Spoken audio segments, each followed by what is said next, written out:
देखिए इस दुनिया में हम सब रहते हैं, ये कोई एक ग्रह नहीं है। एक अंतरिक्ष में आप देखोगे तो ये एक ग्रह नहीं है, अनेकों ग्रह है। सूर्य मंडल में, इस सूर्य मंडल में 120 सूर्य हैं। अगर आपको गैलेक्सी का नॉलेज हो तो 120 सूर्य मात्र मिल्की वे गैलेक्सी में है। अनंत कोटि तो सूर्य है ना, अनंत कोटि तो ग्रह है। नए नए ग्रहों को नासा ढूंढता रहता है और उनका नाम रखा जाता है M20। अभी M20 नए ग्रह का नाम रखा जिसको ढूंढते गए थे, उसका नाम M20। कई तरह तरह के नाम रखे जाते हैं, नंबर पर, इनिशियल पर। अभी हमको ही जो पता हो, आपको जितना पता हो उतना ध्यान करोगे। चंद्र एक ग्रह है, क्या है? सूर्य एक ग्रह है, मंगल एक ग्रह है। ग्रह है आकाश में, उसी को हम पूजते नवग्रहों के रूप में। गुरु, शुक्र, शनि। आपने कभी नहीं सोचा होगा कि आज तक जितने नाम रखे गए ग्रहों के, नए नए ढूंढते ही जाते हैं। अनंतों अंतरिक्ष में हरदम शोध होता रहता है। जितने आपको पता नहीं है कि जितने ग्रहों का आविष्कार हुआ या जितने ग्रह ऑलरेडी हमारे ज्ञान में हैं, सबके नाम पुरुष के ही हैं। हजारों कोटि नाम पुरुष के ही हैं। खाली पृथ्वी को माता कहते हैं और कोई ग्रह नहीं है। पृथ्वी भी ग्रह है, कभी खोपड़ी में ही नहीं आई होगी आपको ये बात है कि ब्रह्मांड में अनंत कोटि ग्रहों को पुरुष वर्ग में रखा है। मात्र पृथ्वी में जिसमें हम रहते हैं उसको माता कहते हैं। देवी भागवत क्यों पढ़ना? क्योंकि ये शक्ति का ग्रह है, ये माँ का ग्रह है। यहां मां की शक्ति काम करती है। इससे भी ऊपर उठ के जाओगे, भगवान की परम शक्ति अर्धांगिनी सती बन के जन्म हुई, जो योग अग्नि से अपने शरीर को कुंड में त्याग दिया। कोई जरूरी नहीं है उसको भी भूत भविष्य पता है कि पिता के घर जाऊंगी तो अपमान होगा। क्या देवी को पता नहीं है? आप ये मत सोचना कि संसार को चलाने वाली को भविष्य का पता नहीं होगा। सोचने वाला मूर्ख होगा। फिर काहे लिए शरीर त्यागना है? उसको मालूम है कि ये पृथ्वी में लोग जब भी दुखी होंगे, मेरी आराधना करने की भी जिनमें बुद्धि नहीं होगी, उन मूर्ख अज्ञानियों को भी मेरी शक्ति जाना चाहिए। अपने शरीर के 51 टुकड़े करके इस धरती में फेंक दिए हम सबको शक्ति देने के लिए जगदम्बा ने। शरीर के 51 टुकड़े कर लिए कि भाई मेरे बच्चे खुश रहे अनंत युगों तक, उनके लिए मेरी बलिदान दूंगी। सती का बलिदान अज्ञानता से नहीं, कि बाप के कोई विडंबना से नहीं, हम सब पर दया करके भगवती ने शरीर धरती में डाला। ध्यान रखना, ये पृथ्वी शक्तिपीठ है स्वयं। 51 शक्तिपीठों की बात नहीं कर रहा हूं, ये पृथ्वी ही शक्तिपीठ है, जहां भगवती ने बड़ी कृपा करके अपने अंगों का टुकड़ा टुकड़ा करके एक एक स्थानों में डाल दिया। कहती है कि हर जगह का व्यक्ति मुझे पूजे न पूजे, आस्तिक हो नास्तिक हो, बुद्धिमान हो भक्तिमान हो, गुणवान हो या अज्ञानी हो, सबको ये तरंगे समान रूप से मंगल कर सके। इसलिए मैं धरती में फैल जाऊंगी। मुझे तो क्या शरीर ही छोड़ना, पुनः पार्वती बन के जन्म ले लूंगी, वापस महादेव को पालूंगी, लेकिन मेरे बच्चों का क्या होगा? अनंत युगों तक इस मनुष्य समाज में जन्म लेके सुख दुख आदि प्रवाह में बहते हुए सदा निरंतर दुखी होते हैं। उन दुखी जीवों के लिए भगवती ने अपने शरीर का विलय किया। ये पृथ्वी ही शक्ति का धाम है और हम सब देवी के परम भक्त हैं। 2000 साल पहले, ये 2000 साल पहले जन्म लिए हुए धर्मों की तो बात ही नहीं की जा सकती। आप ध्यान रखना, धर्म वो होता है जो हमसे पहले उत्पन्न हुआ हो। धर्म वो नहीं होता जो आपने उत्पन्न किया। आपने उत्पन्न किया तो कर्म होगा, धर्म नहीं होगा। धर्म वो होगा जो सनातन होगा, आदि होगा, जिसका पहले हमसे पहले वो रहा होगा। कोई पैदा हो गया, देखो भाई बंद हो गया अपा तंबी, हाँ दोबारा द स्पीकर ऑफ व्हाइट। धर्म वो नहीं होगा जो आपने उत्पन्न किया। कोई कहे कि मैंने उत्पन्न किया धर्म, इसलिए जाके नमाज पढ़ो, सब नमाज पढ़ो। आपको थोड़ा सावधान रहना चाहिए कि हमारे पहले ये सृष्टि की रचना हुई होगी कि हमारे बाद हुई होगी, बताइए, थोड़ा बताइए। तो ध्यान रख लो जितनी बुद्धि आप में कि हमारे से पहले सृष्टि हो गई, इसको सोचने थोड़ा समय दो। अपने समय को फेसबुक में, व्हाट्सएप में, मनोरंजन में मत लगाओ। खोपड़ी को ईश्वर की उत्पत्ति में लगाओगे तो मालूम पड़ जाएगा कि वो हमारा बाप है, हमारा ध्यान रखता है। वो हमारा बाप है, हमारा ध्यान रखता है, आपको समझ में आ जाएगा। आपने कुछ सिद्धांत बनाए हैं तो वो कर्म है, आप ध्यान रखो। और खुद ही प्रभु ने कुछ दिया हो तो वो धर्म है, ध्यान रखो। उन्होंने कुछ बोला होगा, इसीलिए वेद बोलते हैं हम। वेद को हम क्या बोलते हैं? हाँ, श्रुति बोलते हैं। क्या बोलते हैं? वेदों को श्रुति क्यों बोलते हैं? श्रोतेंद्रिय से ऋषि मुनियों ने ईश्वर की वाणी को सुना और दृष्टि ध्यान में देखा इसलिए सृष्टा है वेद, सुना इसलिए श्रुति है वेद। उधर से पहले निकला ना, इधर सुना इसलिए ये धर्म है। आप कुछ बनाओगे कि ऐसे करो न वैसे करो न, वो धर्म नहीं हो सकता। अनंत युग बीत गए, आप 2000 वर्ष पहले किसी सिद्धांत को बोल के बोलोगे कि ये धर्म है, उसके पहले ही व्यक्ति बोलना सीख लिया, चलना सीख लिया, हथियार बनाने सीख लिया, घर बनाने सीख लिया, तो फिर भगवान कौन?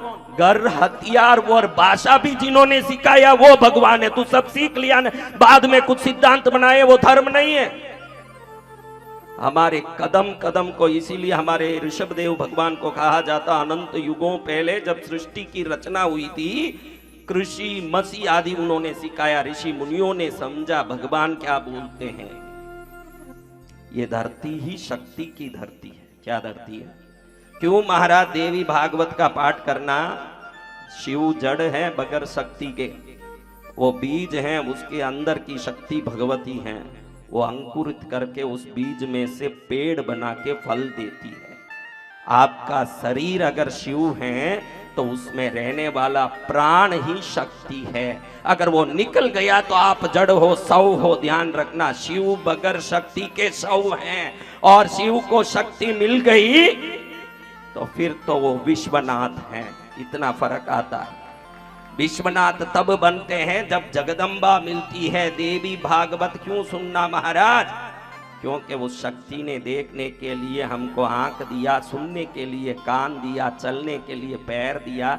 ये अगर शक्ति से ही संभव है तो जिस शक्ति से हम छलित होते हैं उस शक्ति की उपासना से ये हमको प्राप्त शक्ति शुभ कर्मों में लग के मनुष्य जन्म को सफल करेगा। इसीलिए तो शक्ति की उपासना करना है। किस लिए शक्ति की उपासना करना महाराज? क्योंकि शक्ति से हम संचालित हैं। किससे संचालित हैं? हाँ, वो महाशक्ति है। कहाँ किस किस रूप में बैठी है? हाँ, मलयध्वज पांड्य हुए, मेरे को बच्ची नहीं हो रही मदुरई में। भगवती ने आकाशवाणी की, मैं तेरे बेटी बन के आऊंगी घर में। माँ तू आएगी तो कैसे मुझे मालूम पड़ेगा कि तू आई? हम तो राजा हैं, बहुत सारी रानियां हैं, बहुत सारे बच्चे होंगे, तू कौन सी? हमको क्या पता चलेगा? मुझे 3 स्तन होंगे बेटा, मेरे 3 स्तन होंगे। अरे 3 स्तन वाली वो लड़की का फिर शादी कैसे करूंगा माँ? तू 3 स्तन वाली बन के आ जाएगी, शादी कैसे करूंगा? जिस दिन मेरे पति सामने आएंगे मेरा एक स्तन गायब हो जाएगा बेटा। जिस दिन मेरे पति सामने आएंगे मेरा एक स्तन गायब हो जाएगा। मैं शर्म के मारे झुक जाऊंगी। इतनी बड़ी पराक्रमी हुई, उसके पराक्रम से उसका नाम मीनाक्षी रखा। भगवती मीनाक्षी बन के आई। सब जगह झगड़ा करने जाएं, हर जगह झगड़ा करने जाएं, सबसे झगड़े। अच्छे अच्छे राजा महाराजा चक्रवर्तियों ने हथियार नीचे डाल दिए डर के मारे कि भगवती आ गई। कौन आ गई? कैलाश पर चढ़ाई कर दिया भगवती ने कि इसको भी देख लूंगी एक बार, कौन रहता है इधर कपाल मालाधारी, उसको भी संभालूंगी, उसका भी मैं ध्यान दूंगी। कैलाश पर चढ़ाई करके जैसे ही धनुष लेके तीर साधने लगी, एक स्तन गायब हो गया। क्या हो गया? उधर ही शर्म के मारे झुक गई कि मैं हर जगह लड़ नहीं सकती, दुनिया को मैं अपने शक्ति से जीतती हूं और मेरी शक्ति हारती है, वो परमेश्वर का चरण है। क्या है? उस जगह मेरी शक्ति हार जाती है। फिर भगवान सोम सुंदर और मीनाक्षी का विवाह हुआ। आज भी विश्व में मिसाल है। मीनाक्षी विवाह मदुरई तमिलनाडु में होता है अति दिव्य रूप से। आज तक विश्व में ऐसा विवाह 1 महीने तक उत्सव चलता है मदुरई। भगवती ऐसा रूप धारण करके खड़ी है। उसके अनंत रूपों की महिमा जितना बोलूं उतना कम है। मेरे पास तो शब्द भी कम है, ज्ञान भी कम है, बुद्धि भी कम है, विवेक भी मेरा कम है। फिर भी भगवती ने दया करके एक छोटा बच्चा मिट्टी का घर बनाता है। माँ को बोलता है, मम्मी देखो कितना सुंदर घर बनाया मैंने, इसमें देखो कमरे कितने अच्छे हैं। तो माँ क्या बोलेगी भाई? हाँ, क्या बोलेगी? अगर माँ है तो क्या बोलेगी? माएं बैठी है, उनसे पूछो। हाँ, अरे ये मिट्टी का घर है, ये कोई घर थोड़ी है। घर तो पैसे दे के खरीदा जाता है बेटा, ये घर नहीं है, ये तो बेकार का एक ढूंढा है। ऐसे बोलेगी तो क्या बोलेगी? तो हम सभी संत मिट्टी का घर बना के उसमें माँ को बसाने की कोशिश करते हैं। माँ भी जानती है कि नारद, भृंगी, तुम्बुरु आदि शेष, स्वयं विष्णु और ब्रह्मा भी मेरी स्तुति करके आज तक पूरा नहीं कर पाए, तो ये चवन्नियों और बिल्कुल अज्ञानी अतुल्य वस्तुओं कहां से कुछ कर पाएंगे? फिर भी मिट्टी का घर है तो भी अच्छा है बोलती है माँ। माँ बोलती है मिट्टी का घर है बेटा, अच्छा है, बहुत सुंदर तूने बनाया। हमने 29 दिन में क्या बोला राम जाने, लेकिन माँ खुश है ये मैं जानता हूं, क्योंकि मेरा घर किससे बना ये कोई लेना देना नहीं है। हम बाल सुलभ व्यक्तियों की माँ के चरण में स्थान मिलता। आप भी ये विश्वास कृष्णगिरी में लेके जाइएगा। अपना पाप, अपनी मूर्खता, अपनी अज्ञानता को आप जानते हो, बहुत अच्छी बात है, जान लिए तो आज से ही विकास है, कल्याण। नहीं भी जानते हो, आप अपने आप को बहुत होशियार, समझदार, विवेकी मानते हो, चाहे जैसे रहो, आप माँ के बेटे हो, माँ आपको मानती होगी, ये मन में ले लो। क्योंकि कोई व्यक्ति समझदार है, मेरे जैसे व्यक्ति समझदार है, जो बोल देता है कि मैं मूर्ख हूं, अज्ञानी हूं, कुछ नहीं जानता हूं, ये समझदारी आ गई तो सबसे अच्छा है। अगर ये समझदारी नहीं आई, मुझे तो सब मालूम है, मुझे मत सिखा, मुझे सब ज्ञान है, बहुत ज्ञान आया, नाक ऊंचा हुआ। माँ की विशेषता ये है कि ऊंचे नाक वाले को और विवेकी विनयी को, दोनों को लाड करती है। वो कहती है दुर्योधन और अर्जुन इस गांव के लिए अलग अलग खेमे में हैं, अलग अलग स्थान में हैं, मेरे लिए तो सब मेरे बच्चे हैं, वो कैसे हैं वैसे। तो जगदम्बिका महामाया पद्मावती, ये जो जैन धर्म में जिसको मानी जाती है, दुर्गा सप्तशती में उसको देखो तो उसकी प्रचंड शक्ति को आप पहचान सकते हो। नागादीश्वर विष्ठराम फणिफणोत्तम सुरत्नावलिम बास्मत देहलताम दिवाकर निभाम नेत्र त्रयोद्भासिताम माला कपाल नीर कुंभजकराम चंद्रार्क चूडांबराम सर्वज्ञेश्वर भैरवांक निलयाम पद्मावतीम चिंतयेत। पद्मावती की चिंतन ऐसे करो, सर्वज्ञेश्वर भगवान भैरव के कंधे पर बैठ के सवार होने वाली दुनिया में एकमात्र देवी पद्मावती है। अनंत शक्ति, अनंत कृपा, अनंत दया का भंडार है। दुर्गा सप्तशती में 6ठे अध्याय में पूरा ब्रह्मांड इसको पढ़ता है, कोई जैन धर्म का ठेका नहीं है। ब्रह्मांड के कोने कोने में इसकी पूजा होती है। तारात्वम सुगतागमे, बौद्ध लोग तारा के रूप में इसकी पूजा करते हैं। भगवती गौरी ती शैवागमे, गौरा मैया है शैवों में, शिव पूजा करने वालों में ये गौरा है। तारात्वम सुगतागमे भगवती गौरी ती शैवागमे वज्रा कौलिक शासने, कौलिक मत जो दारू पीते मांस खाते हैं उनमें वज्रा देवी, हाँ वज्रा कौलिक शासने जिनमते पद्मावती विष्णुताम। जैन धर्म में ये देवी पद्मावती के नाम से पूजा जाती है। जिनमते पद्मावती विष्णुताम गायत्री शुद्धशाली नाम। श्रुति वेद में गायत्री है, ये क्या है? गायत्री शुद्धशाली नाम प्रकृति रिक्युक्तासी सांख्यायने, सांख्यायन मत में प्रकृति के नाम से पूजी जाती है। तारात्वं सुगतागमे भगवती गौरीति सैवागमे वज्रा कौली कशासने जिनमते पद्मावती विश्रुतां गायत्री सुतशालिनां प्रकृतिरित्युक्ता जिशान्त्यायने मातर भारती किं प्रभूत भनिते व्याप्तिं समस्तम जगत। पूरा जगत इसकी पूजा करता है। क्या करता है? और विभिन्न नामों से ये पूजी जाती है। जैन धर्म के शास्त्रों में और सनातन धर्म के शास्त्रों में समान रूप से इसके नामों के उल्लेख है, दोनों में बराबर से। क्या उल्लेख? क्या क्या नाम से पूजी जाती है आपको तो पता ही होगा, फिर भी मैं सुनाता हूं।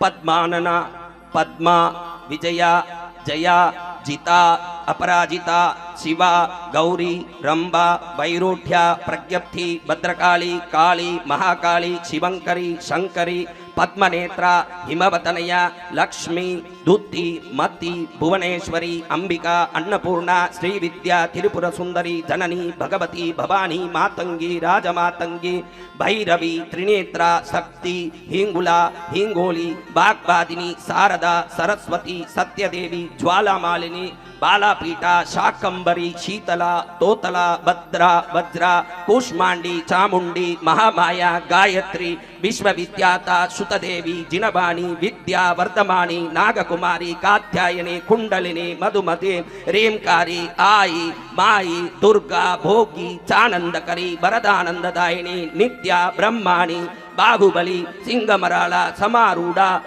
और 1000 नाम गिनो। अब इन नामों में किसी की भी पूजा की हो आज तक, नागनेशिया बोल के लोग पूजा करते हैं, वो पद्मावती कुल देवी है। चामुंडा नाम से पूजा करें, पद्मावती है। विभिन्न धर्मों में विभिन्न रूप लेने की ताकत धरी हुई अगर कोई देवी है कि एक देवी 1000 नाम में 1000 रूपों में पूजी जाती हो, तो ब्रह्मांड में यह पद्मावती देवी है। क्या देवी है? भक्तों को तारती है। सैकड़ों ग्रुपों में मैसेज है, इसको ग्रुप में डाला भी है, वो नहीं बोलता है, दूसरा कुछ बोलता रहता है। वो ग्रुप देखा, हाँ वो सब पढ़ो, उठ के पढ़ो कि क्या क्या समाचार आया। अभी मत पढ़ो, अभी मेरा काम बिगड़ो। देखो ऐसे ऐसे लोग समाचार देते हैं कि कृष्णगिरी आए, माता टेके। अभी आया है परसों, कोई 1000 मैसेज आए होंगे, उसमें मैसेजो देखो कि जिसका मासिक धर्म 11 साल से मासिक धर्म नहीं हुआ, एक बार हुआ, बंद हो गया, कृष्णगिरी में आके गुरु पूर्णिमा में आए और अगले उसका ऋतु समय आने से अभी तक उसको सब व्यवस्था सही हो गया, जीवन में दवाई लेना नहीं पड़ा। ये सब बातें माँ पद्मावती कर सकती है। ऐसी माँ को नमन करके आज आपके लिए एक अच्छी बात बोल के फिर हम यज्ञ में जाएंगे। आज का यज्ञ बहुत विशेष है, आप ध्यान रखिएगा। एक सगाई होती है, पहले सबसे पहले क्या होता है, उससे पहले देखना होता है। पुराने जमाने में नहीं होता था, इसलिए वो मैं नहीं बोलता।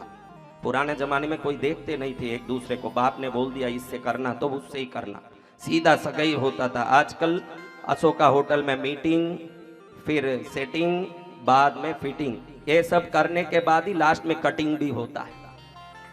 हाँ, जिस बाप ने काली हो, गोरी हो, गीडा हो, लंबा हो, उससे शादी करा दी, आज तक वो टिके हुए हैं। इन्होंने ज्यादा मीटिंग की है और ज्यादा सेटिंग की। तेरे को गुलाब जामुन बाता है, मेरे को तो रसगुल्ला बाता है, मेरे को अमिताभ बच्चन पसंद है, तेरे को जैकुलिन फर्नींडिस। अरे तेरा आदमी जो जैकुलिन फर्नींडिस को पसंद कर रहा, फिर तेरे को पसंद करेगा, पहले ही सोचना चाहिए कि नहीं खोपड़ी में। हाँ, ये जो ज्यादा मीटिंग और सेटिंग करके बाद में फिटिंग करते हैं, भाई कटिंग भी संभव हो जाता। वो जमाना था जब बिना देखे ही सगाई होता है कि नहीं। अब सगाई हुआ, सगाई होने के बाद घी पिलाई होती है, फिर डेली कोई ना कोई रस्म होता है, एक दिन शादी होता है। अब शादी में फेरे होते हैं। आप बोलो पहले दिन से लेके हाथ पकड़ने तक के सब चीजों में किस चीज में सबसे ज्यादा मन में उत्साह रहता है? बताइए, किस जगह पर उत्साह सबसे ज्यादा रहता है? बताओ। फेरे में रहता है। हाँ, फेरे खाए हुए कहें कि फेरे में बहुत उत्साह रहता है महाराज। फिर सगाई में क्यों? वो तो प्रारंभ, शुभारंभ था। फेरा उसका पूर्णाहुति था। ये बताता है कि पूर्णाहुति सबसे उत्साहपूर्ण काम है, उसमें जाके मन में आज पूर्णाहुति है यज्ञ का, सैकड़ों हजारों किलो मेवे डाल दिए। हाँ, कितने ही हमने व्यवस्था कर ली, लेकिन आज फेरा है। क्या है? सगाई खाई हो, घी पिया हो और बंदोले खाए हो, कहीं भोजन करके पार्टी करके आए हो, सब ठीक है, लेकिन जब फेरा हो तब कंफर्म होता है कि ये मेरी ही है, माँ मेरे पास ही है, ये आज कंफर्म होगा। क्या होगा? हाँ ये मेरे पास है, माँ मेरी है। धनंजय और देवदत्त नाम के दो भाई थे। कितने भाई? धनंजय और देवदत्त नाम के दो भाई थे। देवदत्त बहुत पैसा वाला, बड़ा पैसा वाला, बड़ा उसका ठाट पाट। धनंजय धन को जीतने वाला। धनंजय का अर्थ क्या है?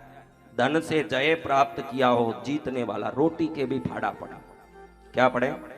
हाँ आपको इस समय में कहना चाहता हूं, अगर नाम का घमंड हो कि मेरा नाम ये है, देख लेना मैं क्या करता हूं।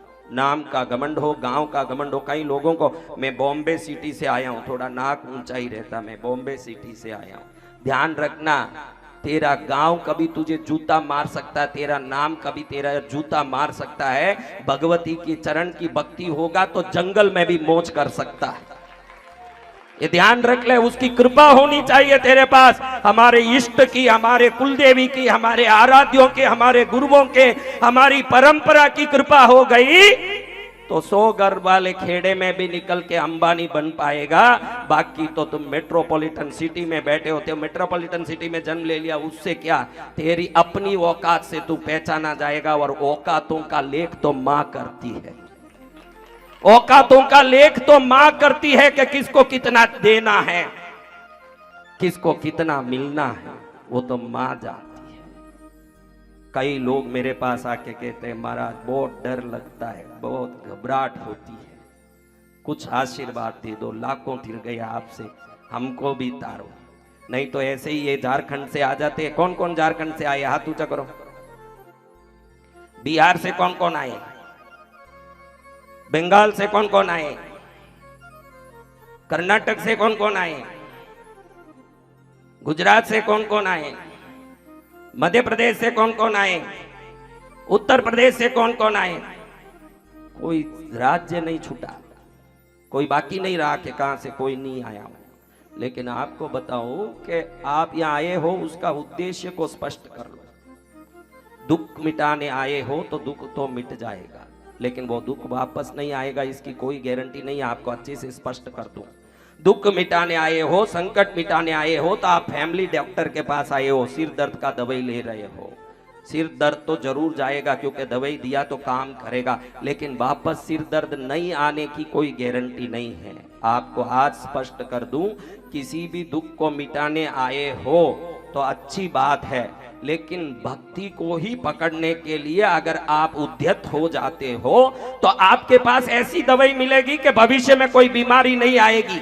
संस्कार होना चाहिए, नीति होनी चाहिए, ईमानदारी होनी चाहिए, बुद्धि में स्वयं के विवेक का ज्ञान होना चाहिए, अपनी गलतियों को स्पष्ट देखने की शक्ति होनी चाहिए। उसके बाद माँ आपको लीला लहर कर देगी अगर आप में योग्यता, संस्कार, ज्ञान, गुण है।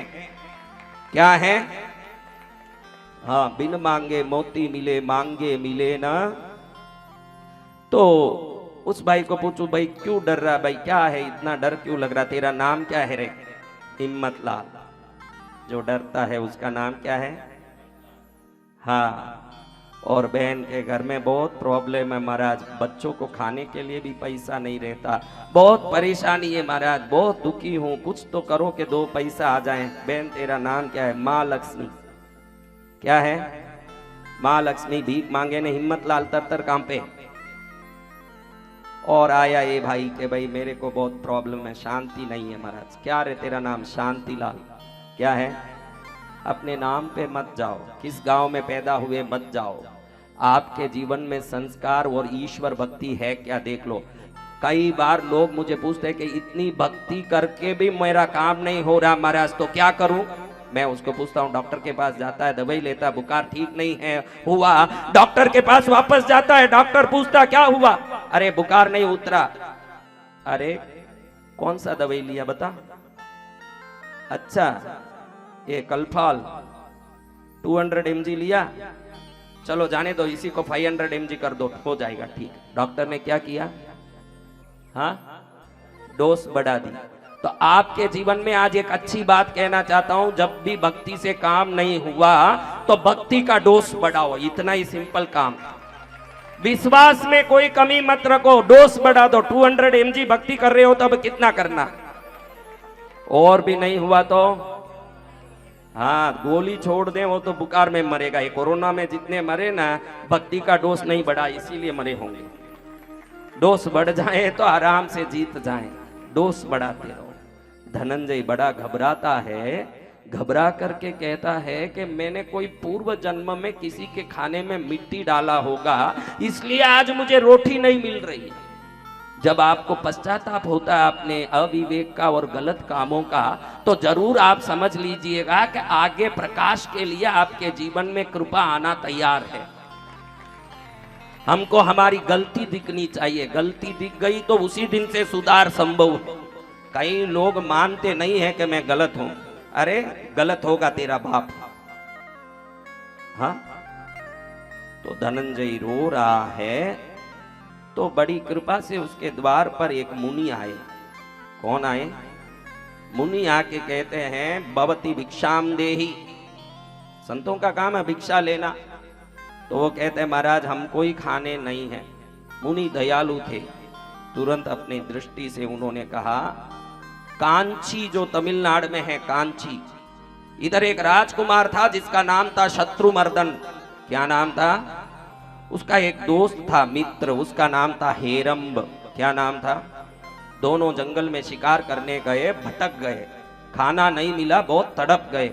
उधर एक मुनि का कुटीर दिखा, उधर जाके ये खाने के लिए मांगे कि भाई कुछ दे दो, बहुत भूख से हैं महाराज, कुछ खाने दे दो। मुनि ने कहा भाई हम तो संत हैं, हम यहाँ विशेष खाना नहीं रखते, ये आटे को पानी में मिला के पी लेता हूँ, 30 साल से ये पटोलिया ही पीता हूँ और नहीं खाता हूँ, मैं तो तपस्वी हूँ भाई, तुमको चाहिए तो तुमको भी पटोलिया दूं। 2 मट्टी के कसोरों में पटोलिया बना के कच्चे आटे को कच्चे पानी में डाल के मिला के दे दिया। राजकुमार शत्रुमर्दन ने तो पी लिया। क्या कर लिया? और साथ में हेरंब जो उसका मित्र था, उसने इसको बाहर फेंक दिया, कह भूखा मरूंगा लेकिन ऐसे नहीं खाऊंगा, ये कोई खाने की चीज है, कुत्ता भी नहीं खाएगा ये, ऐसे कहा। मुनि ने इतिहास बता के धनंजय को कहा वही हेरंब तू अब धनंजय बन के जन्मा है, पिछले जन्म में भोजन के कटोरे को फेंकने का नौबत, इस जन्म में तुझे रोटी नसीब नहीं हो रही। क्या नहीं हो रही है? महाराज मैं पूर्व जन्म नहीं जानता, बड़ी गलती हो गई महाराज, लेकिन पूर्व जन्मों की गलती का दंड अगले जन्म में क्यों मिलता है? गलती तो पूर्व जन्म में की ना मैंने, इस जन्म में क्यों दुखी हूं? अरे पेड़ तक 6 महीने बाद फल देते हैं उग के, तो कर्म भी 6 जन्म बाद फल दे सकता है रे बेटा, समझ ले कि कब किया हुआ कब मिलेगा, थोड़ा समझ ले बुद्धि से। अब क्या करूं महाराज, कुछ तो बताओ। देख भाई तपस्या कर पुण्य बढ़ेगा, आत्मचिंतन कर पुण्य बढ़ेगा। महाराज ये सब करूं कब करूं न कब होगा। अगर तुझे तुरंत कुछ कल्याण पाना है तो भगवती की उपासना। किसकी उपासना? इससे क्या होगा महाराज? अरे मूर्ख, वही एक माँ है जो किसी को भूखा नहीं देख सकती रे मेरे भाई, वो भूखा नहीं देख सकती। दुनिया का बाप कह देगा थोड़ी देर बैठ मैं काम करके आ जाऊं फिर खाना, माँ कहेगी कि मैं काम छोड़ दूं पहले तू खा ले। वो कहेगी माँ, कौन कहेगी? बाप कहेगा पहले काम करके फिर खाओ, खाने की बात बाद में करो। माँ कहेगी काम की बात बाद में करो। फर्क किसना? तो मुनि को पूछता तो फिर कैसे उपासना करो? अरे ये माँ के अनंत रूप है रे बेटा, वाराही, मातंगी, छिन्नमस्ता, धूमावती, बगलामुखी, पद्मावती। अभी वापस इतना नाम लूं तो और ये नए नाम लिए मैंने, ऐसे हजारों नाम लेते रहूं, देवी भागवत को अपना 19 जन्म तक करते रहेंगे। लेकिन उन्होंने कहा कि इसमें तेरे अन्न के दुख को मिटाएगी अन्नपूर्णी। कौन मिटाएगी? अन्न को पूरने वाली, अन्न को पूर्ण रूप से देने वाली इस माँ की उपासना कर। कैसे करूं महाराज? अरे वो एक हाथ में अक्षय अन्न पात्र लेके बैठी रहती है, दूसरे हाथ में सोने के चमचे से दर्शन करने वाले को तुरंत घर में धन धान्य भंडार से भर देती। बेटा उसकी तू सेवा कर। धनंजय ने अन्नपूर्णी माँ की पूजा शुरू की मुनि के कहने से। था तो कुछ है नहीं, सबसे बड़ी हमारी इस धर्म में, भक्ति में, भारतीय संस्कार में एक विशेषता है कि आपके पास द्रव्य नहीं हो, आप मानस उपचार पूजा से भी देवता को रिझा सकते हैं। देवता द्रव्य से नहीं, आपके भक्ति से खुश होते हैं।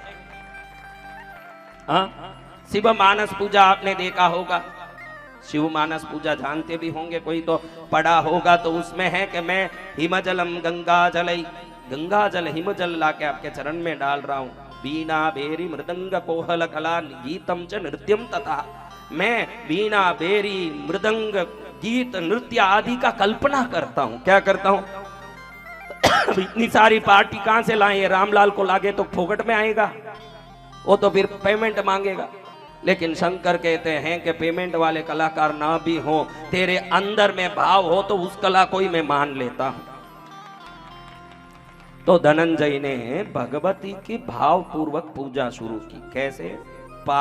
पादयोपाद्यम, चरणों में शुद्ध जल से माँ को नला रहा हो, ठंडा जल माँ के चरण में गिरते ही माँ के रोंगटे खड़े हो जाता हो और माँ प्रसन्न हो के बच्चे को देखती हो। उस समय उस चरण को मखमल से कपड़े से पोंछता हो, फिर गरम गरम खीर से माँ को अर्घ्य देता हो, फिर मुंह पोंछता हो, माँ के होठ के पास आए हुए खीर के 2 बूंद देख करके प्रसन्न हो के कपड़े से मुंह पोंछ के आचमन कराता हो। उसके बाद ठंडे इलायची डाला हुआ जल से माँ को तृप्त करके माँ को कई प्रकार के विभिन्न उपचार से स्नान कराता हो।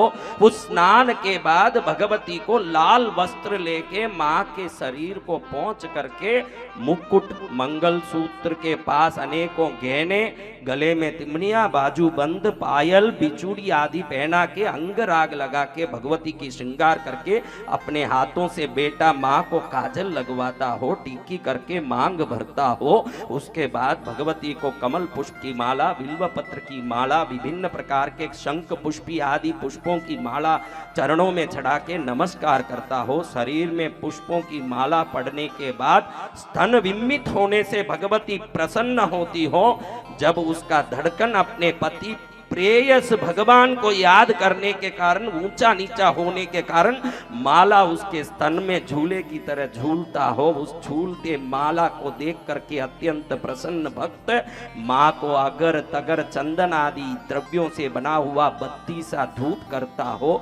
शुद्ध गौ घृत से माँ का कमल नाल से निकली हुई रुई की बत्ती से ऊपर में पीला हल्दी लगा के, क्योंकि कोई दीपक करते हैं तो उसकी बत्ती ऊपर का नोक सफेद ना हो, इतना ज्ञान पाया हुआ भक्त उसमें कुमकुम हल्दी लगा के दीपक के बत्ती के नोक पर कुमकुम हल्दी लगा के फिर प्रज्वलित करके माँ के चरण में रखने से अनेकों आभूषण उस दीपक की रोशनी से तारों की तरह चमकते हो।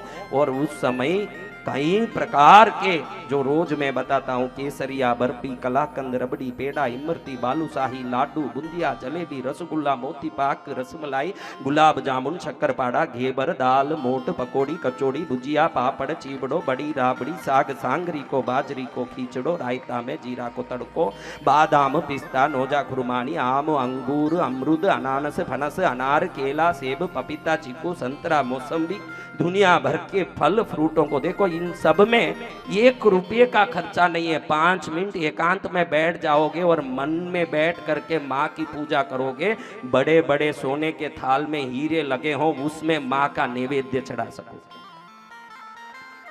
मानसोपचार पूजा की ये महिमा है। क्या है? हाँ, उसमें भी कई कंजूस है। इधर भी स्टील का तट्टा ही लेके जाएंगे, ये तो फोगट क्या कल्पना है रे, अच्छे से करना बड़ा।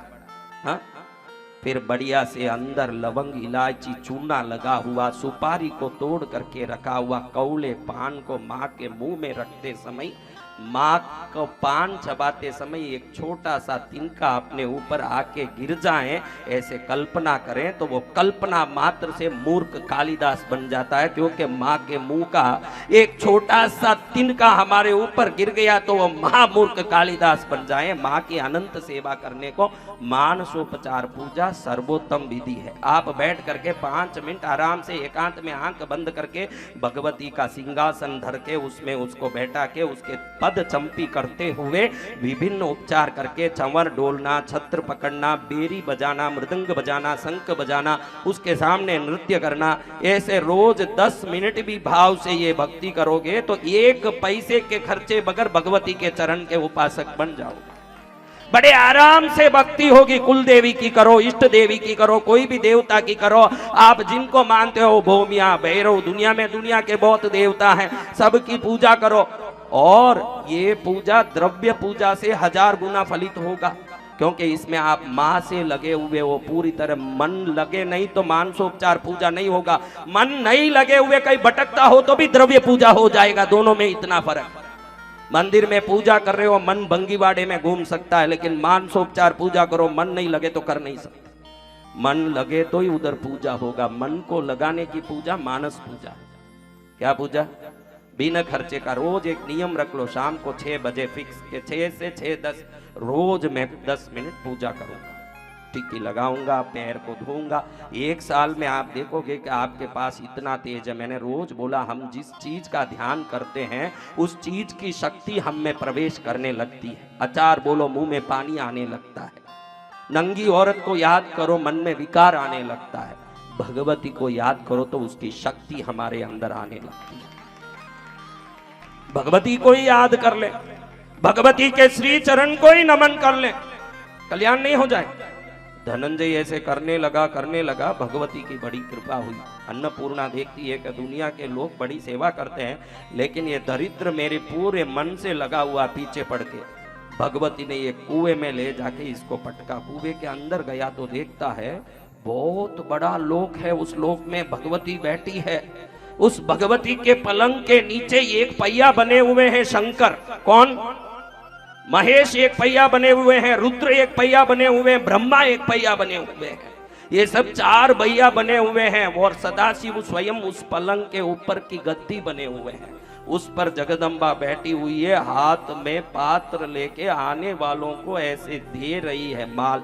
ये उस दृश्य को देखा, उस समय में करोड़ों देवता, 7 करोड़ काली, 7 करोड़ सरस्वती, 7 करोड़ लक्ष्मी, 7 करोड़ रुद्र, 18 करोड़ भैरव आदि वहां खड़े हैं उस माहौल में, और सब भगवती के सेवा में लगे हैं। अनंत युग बीत जाएं तो भी वहां जितने देवता हैं उनकी संख्या गिन न पाए, ऐसे देव सभा जुड़ी हुई है। उसमें भगवती ने कृपा करके इस दरिद्र को पहुंचा दिया कि तू भी देख मेरा तमाशा। हाँ, आपने कृष्णगिरी आके क्या पाया? अगर ऐसे सोचते हो तो दुनिया के सबसे बड़े मूर्ख तुम ही हो। कृष्णगिरी पहुंचा दिया माँ तूने, ये तो बड़ा दर्शन करा के कृपा कर दिया मेरे ऊपर। ये देव सभा का दर्शन ही धनंजय का दर्शन है, और क्या है? देगी क्या न लेगी क्या न हिसाब क्या? मूर्ख, हिसाब किताब गिरवी के दुकान में होता है। अगर हिसाब किताब कृष्णगिरी आके कर रहा है तो तेरे से बड़ा मूर्ख संसार में कोई नहीं होगा। ये गिरवी का दुकान नहीं है, माँ का चरण है। यहाँ भक्ति करने आओ, यहाँ उसके चरण में सेवा करने आओ, हिसाब किताब लगाने नहीं। माँ, इस देव सभा का दर्शन दे दिया तूने बुला करके। मैं एक धनंजय दरिद्र, मुझे कृष्णगिरी बुला के तूने तार दिया। माँ, मुझे ये सभा दिखा दी तूने, निहाल कर दिया मुझे तू। बड़ी कृपा हो गई तेरी। वो धनंजय को, दरिद्र को जैसे देवी ने दर्शन दिया, आश्चर्य में पड़ गया। वहां विष्णु स्वयं खड़े हैं, हाथ जोड़ के बोल रहे हैं, माँ पालन की शक्ति दो। ब्रह्मा क्या बोल रहे हैं? सुनने के लिए खड़ा है। ब्रह्मा बोल रहे हैं कि आगे के युग में सृष्टि करनी है माँ, सृष्टि की शक्ति दो। नारद बोल रहे हैं, माँ ये महती वीणा में मैं संगीत भरो। नंदी कह रहे हैं हाथ जोड़ के, माँ परमेश्वर की सेवा कर सकूं वो ताकत दो। उधर देखें तो सूर्य खड़े हैं। ठीक है, क्यों खड़े हैं? माँ मेरे में प्रकाश भरो ताकि दुनिया में जाके मैं अपना काम कर सकूं। चंद्र खड़े हैं, मुझ में वो शीतलता दो कि औषधियों में औषधि गुण में भर सकूं। दुनिया के सभी जीव जंतु वहां अपनी अपने स्वभाव अनुसार भीख मांगने खड़े हैं। धनंजय को भी नंबर लगा, वो बारी में निकला। देवी ने बोला, मूर्ख, काशी में इस संसार की शक्ति मैं प्रकट होने वाली हूं। उधर मेरा नाम अन्नपूर्णा नाम से जाना जाएगा। आज तक मेरे मंदिर इंद्र ने बनाए, चंद्र ने बनाए, नारद ने बनाए, ब्रह्मा विष्णु ने बनाए, चक्रवर्तियों ने बनाए, राजा ने बनाए। विश्व इतिहास में तेरा नाम अमर होगा कि एक दरिद्र ने काशी में अन्नपूर्णी के मंदिर की स्थापना किया।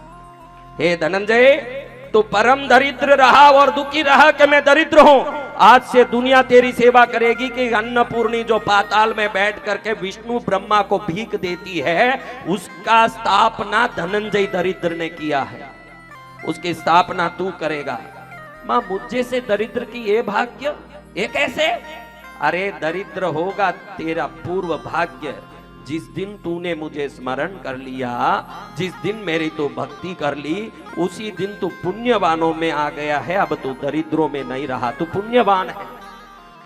भगवती ने काशी में वो स्थान बताया जिस स्थान में अन्नपूर्णा का मंदिर बनना है। उसी धनंजय दरिद्र से युगों पहले जो मंदिर बना, वही काशी में आज भी अन्नपूर्णा मंदिर के नाम से युगों युगों से लोग पूजा कर रहे हैं। एक दरिद्र ने बनाया है वो मंदिर। आपके मन की दरिद्रता मिट जाए इसलिए ये कहानी बता रहा हूं कि दरिद्र हो तो अपने घर में रखो, भगवती के चरण में आए हो तो उसके कृपा पात्र हो, ये विश्वास लेके जाओ कि मैं तो धनंजय था। क्या था?